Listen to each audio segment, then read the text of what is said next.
but you allow a technique to grow, you allow an idea to grow, because everything has got to have a foundation, you know? You take that foundation, you try to put something together. If it falls down, then you build something else. Keep that foundation, make something work, make it tall and strong. Hello, welcome to the Martial Arts Lifestyle. I am James Cox, and I have a very special guest who's already on an episode. You guys have to look back at one of it. This is my Kajukembo instructor. Man, I could talk so much about this. Would be the one person the most of my life that has helped impact my life, not only beginning me in the martial arts, but going through the struggles at a young age and not really knowing, just being lost and this and that, but gave me the martial arts gift.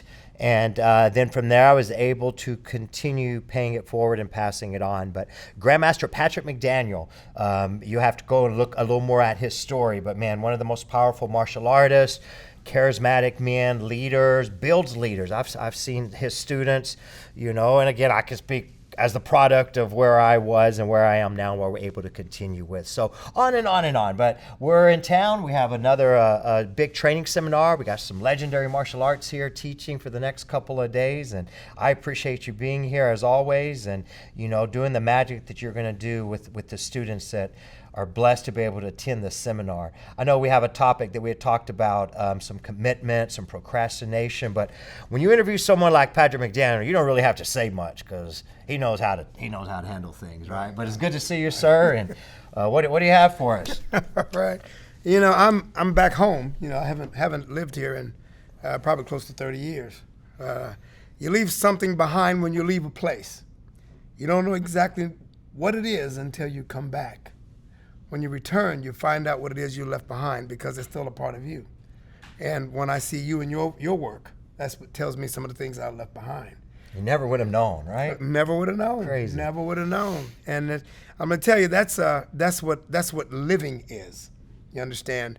When I see the work that I just did it because I enjoyed it in the beginning. I did it because I enjoyed it. Some people caught on to it, like yourself. And then you took it to another level, and I get to return home and look at that level. Now I know I'm living. Mm-hmm. I'm not just existing. I'm living. It's the things that you do that affect others that determines how live your character is. You're doing the same things. You're doing things that affect others in a positive way. And man, understanding what that is now makes me feel good. Person has to feel good about themselves. How am I going to make you feel good if I don't feel good about myself? Right. Yeah, if you're empty and broke, you can't help, right? So when I see the things that you guys have done, it's guys that have been students for me for years, and now I know I'm living. I know I'm living. I want to say this thing. I actually got it from a movie, and I learned from anything, but it's a story about, I'm just kind of break it down, but it's about the Egyptians had a way of looking at death, right? And the ancient Egyptian says that when you die, you're set in this place, and before you determine which way you go, you're asked two questions. One question is, has there been joy in your life? The second question, have you brought joy to others? Right. Right. Yeah, that's powerful, man. Yeah. So that's kind of how I live. To give in service. Exactly. Right? That's right. That's right. So that's what determines what kind of character you have, and what it does is it keeps me moving, and it keeps me creating. Because some people take like the martial arts. The martial arts is this great big swimming pool of whatever you want to do with it, And I took a great big portion of the art, and art is creating, And I like to think of the Sixtine Chapel, which how many churches are in Europe? How many churches are in Europe? But when you go to Europe to visit a church, where are you going to go? You're going to go to the Sixtine Chapel. Why? Because Michelangelo lied on his back and did something with a ceiling that everybody in the world wants to see. Right. So we have an empty canvas, and we're going to give you some numbers. I gave you numbers. I said, okay, Mr. Cox, here's 1, here's 2, here's 3 and 4 and 5. Connect those dots. Up, that wasn't right. Do it again. Up, that wasn't right. Do it again. Now you got it right. Now, once you get it right, what do you do with it? It's supposed to be your painting now. I need you to create your picture. I'm creating mine. And the thing about art is it never dies. To only do what's been done before is to walk in the shadows of other men. I do not live to walk only in the shadows of other men. Gotta create, Yes. right? Live, and yeah. You want people to know you. Right. You know, what did you do? You know, which is fine. But we all got it from somewhere, whether it was from our parents or from an idol outside of family. But we all get it from somewhere. People scared, right, to do that, to be and learn and become themselves. Maybe more followers than leaders. Exactly. It's scary for, especially I say, a young person, just to take that risk of if it's being different, creating their own picture, their own, Right. universe. It's our light, not our darkness, that we fear most. You know, and it's so easy to follow, because if something goes wrong, whose fault was that? Yeah. You know, so easy to follow. But if you're going to take lead, then heavy is the head that wears the crown. If you're going to take lead, take lead. But you have to understand, at least feel what you're doing. If you feel what you're doing, somebody can question it, but it doesn't mean you're wrong. It just means this is the way you feel it. You understand? And people might question it. Why? Because they have their own ideas. So it's fine to be questioned. It's fine for people to have their own ideas. I'm not going to criticize what's been making somebody else do well. You might criticize mine, but I can't worry about that, because why? Because of you. Yeah. You made my stuff look good. Right. You know, so I'm not going to worry about this guy that's criticizing me. So it's like you do you let them do them. Yeah. Right. Yeah. Feel it from your heart. Exactly. Yeah. Exactly. You know, that passion, that passion is so important. You know, and what you do with that passion, you can be passionately angry, you can be passionately happy, you can be passionately in love, you can be passionately in hate. That passion is powerful. So what am I going to do with my passion? I don't like a dramatic life, personally. I don't like being sad. So what am I going to do with my passion? I'm going to do something that makes me feel good every day. And if it's getting up at 6 in the morning to go to a summer camp with a bunch of children and stay there for 12, 14, and 16 hours, and I'm not complaining about that, I found my passion. That's right. That makes me feel good. Yeah. You know, you find something that you would do passionately, probably do for free, but that's the way you want to live your life and make your living. You know, you make your living that way. And that way you never go into a job that you don't like.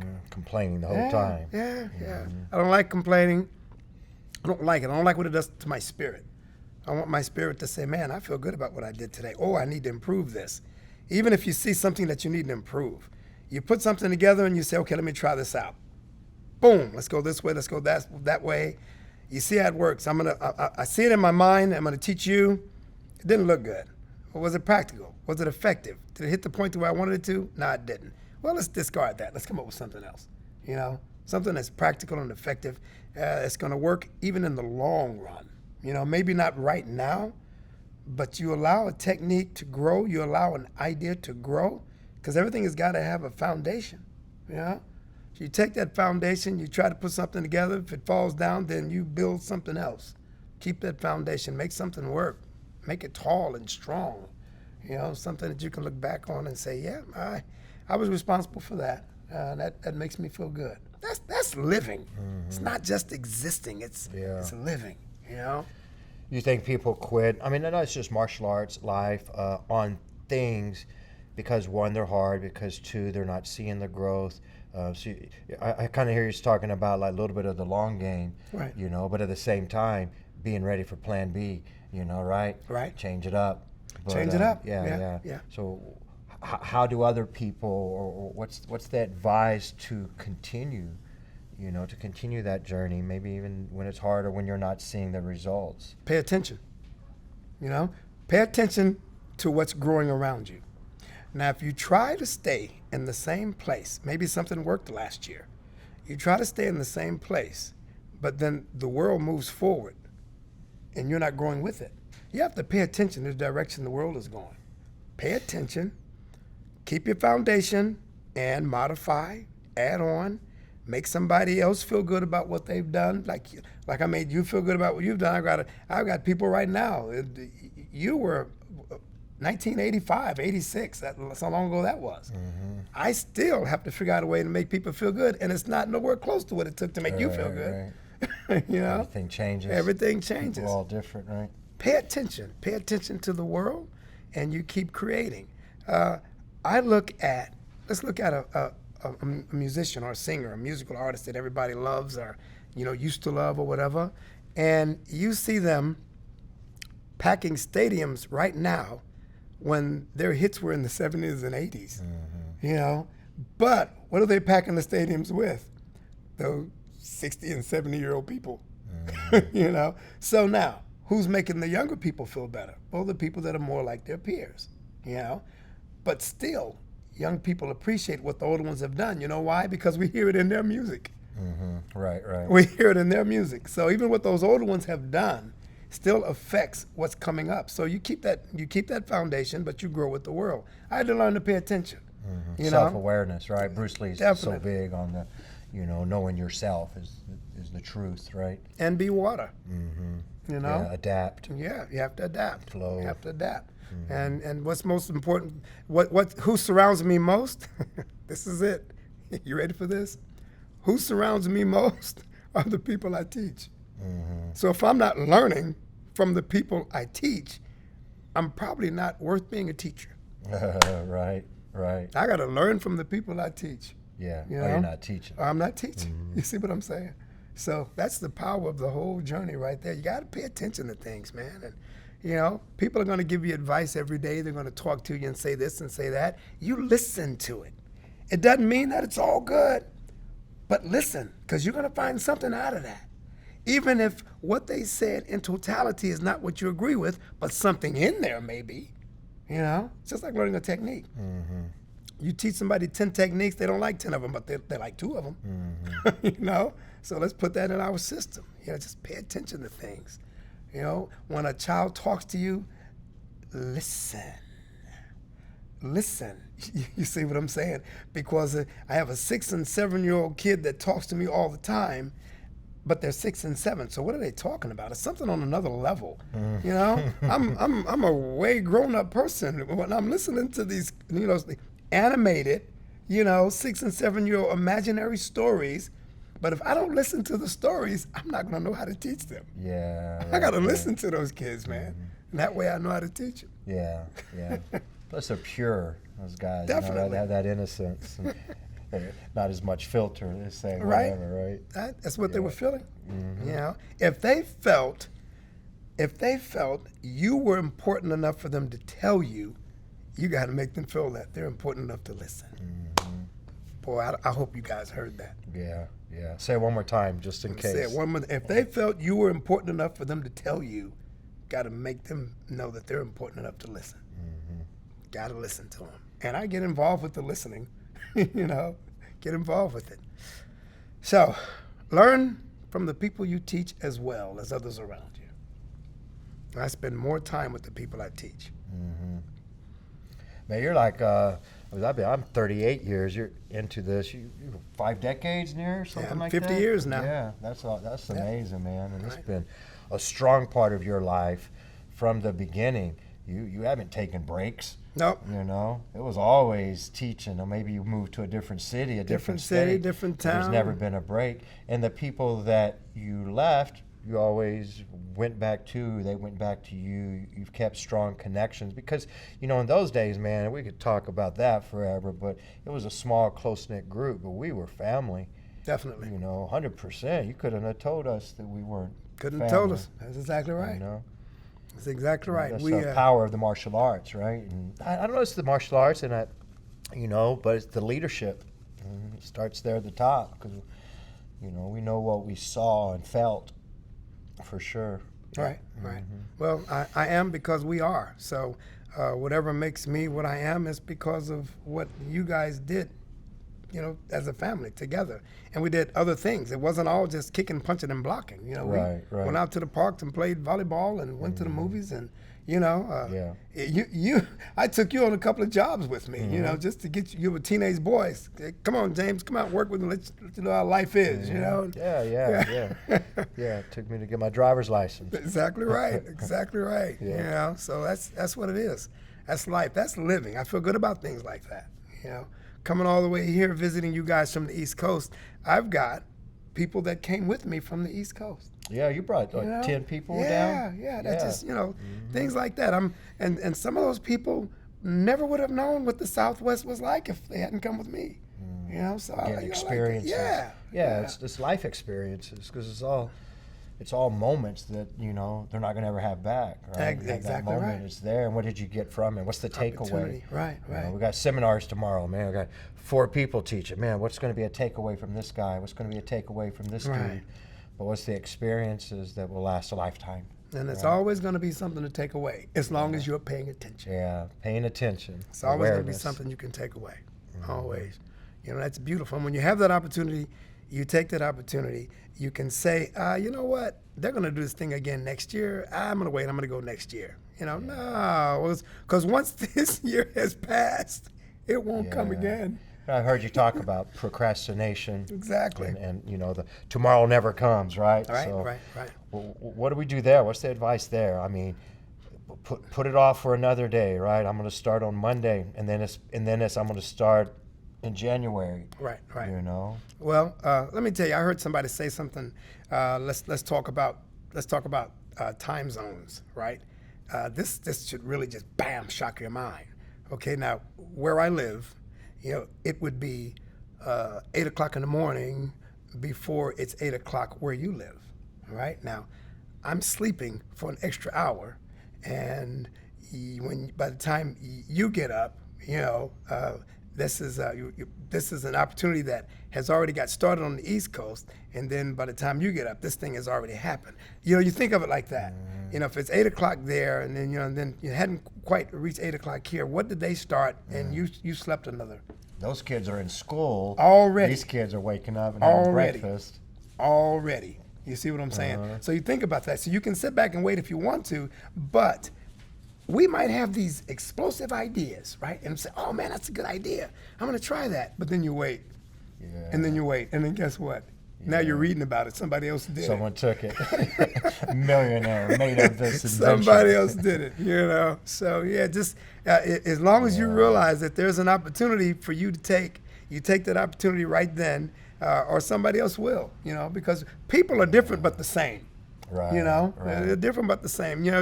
When you're like, if you like a hit song, why is it a hit song? It's a hit song because millions of people liked it. Yeah. Not just you. Right. So people are pretty much the same. You have ideas, so do they. You sit on it if you want to. Somebody else is going to take it. Right. Yeah. Act on that intuition. Exactly. Make it happen.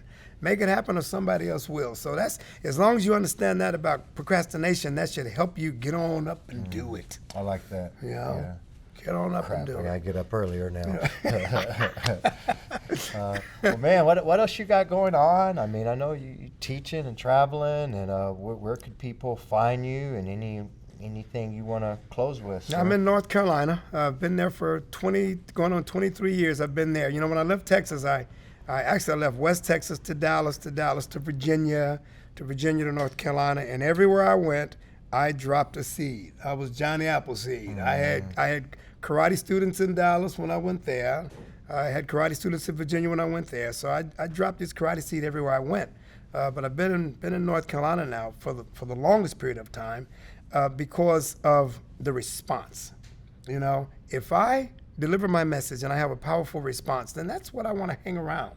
That's what I want to stay with. Where success is, just go ahead and make the best of that, make the best of it. So I'm in North Carolina, and I'm involved in, tournament organizations, just so kids can get a chance to compete. It makes them feel good. Yeah, your kids are killing it, man. I see on Facebook. Like us when we were kids. Exactly. And I tell them, taking names. I tell them things, and I see them do something, and I was like, now that reminds me of my Texas group. So it's good because you guys were explosive. I try to deliver an explosive message, and you guys took that message and you ran with it. And when I see that, I tell them that you remind me of my Texas crew. Yeah. Well, I was there just this last year at black belt testing, and I was impressed with, some of it's the same, you said, and some of it's different. Right. But the intensity, the leadership, you know, that saying, what comes from the heart touches the heart. Right, I mean, right. so you're doing magical things, man. I appreciate what you've done for me and so many others. You know, here from Abilene where you started, and how it was here from George Jackson and on up, Richard Peralta to you and all of this. We were lucky to have, I think, the military town where so many people came in and Definitely. out. So you're talking about planting those seeds. I mean, I have students all over in different countries Right. that are teaching, and maybe they were here long enough to get a black belt and, Exactly. and, you know, really continue to teach or open up schools. But even if they weren't, they were able to, you know, just communicate, keep that link chain going, where Right. impacted so many people, so many lives. I mean, Right. it's crazy. If Yeah. it's only their own family, Yeah. you know, because if you teach your son, so you don't have a big school, but if you teach your son something, what do you know what he might do with it? Mm-hmm. Maybe you just taught your son, but then your son may have taught 1,000. Yeah. You know, so even if Yeah. it's just one person, do it. Yeah, I interviewed Travis Thornton, a really good interview that just came out a few episodes. He said something literally in the middle of the episode. In my head, I'm like, Pat McDaniel, you know, but he was talking about, you know, a stadium. I mean, I don't know what the biggest stadium that there is, or Right. average size stadium, how many thousands of people, you Right. know, are in that stadium, right? How many stadiums could you fill with the people's lives you've impacted? Oh wow. That's One, where does it profound. even end? Because Yeah, it's not just, yeah. you didn't just impact me, but my children and my friends Exactly. and my family and then my students. And man, so you could just Exactly. be in the middle of this stadium looking around, how many people, how many stadiums, because it's not going to fit in one. Exactly. Could Exactly. you feel with that? That's powerful, right? Definitely talking about degrees of separation, because everybody knows somebody that knows somebody that knows somebody. You know, and you teach somebody something, it's there. It's there, you know, and it may not come out until something shocks them. Then they go, "Ugh, guess what? I remember what I was taught years ago." All right, right, right. You know? Ding, ding. Well, good stuff, man. Hey, well, I appreciate you as always. We're going to have a great time this weekend. You guys find Grandmaster Patrick McDaniel and, you know, just keep doing those good things, man. There's some great content here, so we'll chop it up and send it out, and that'll impact some lives. So, Yes. yeah, thanks again. Thanks, guys. Be sure you follow our YouTube channel, too, James Cox Martial Arts.